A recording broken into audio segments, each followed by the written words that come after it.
đây là nó kia mẹ như một cái nhiều thua tập ba từ hồ trẻ trẻ đây mẹ về cái gì sắp tao mấy chứ giờ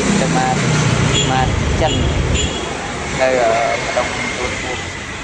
to ở đây đây là nó lời đi nhưng mà đó là tôi tập cô ấy cái đó là giờ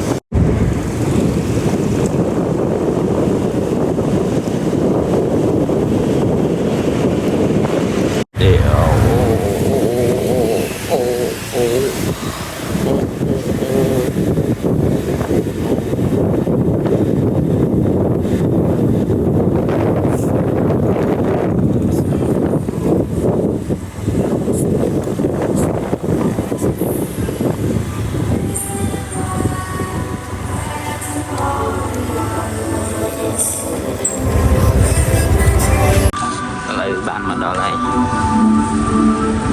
đây trong một việc dương chỗ mát chỗ lắc thì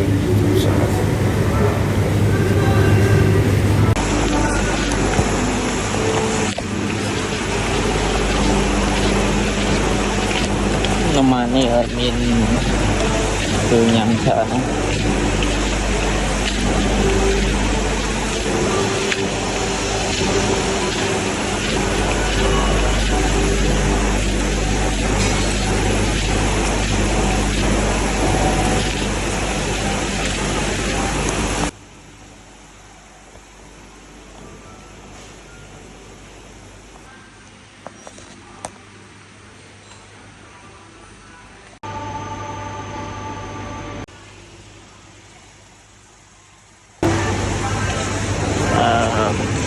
bây giờ có thể là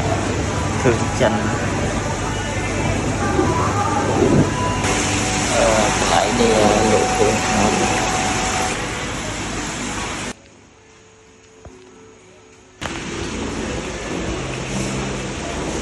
bây giờ lại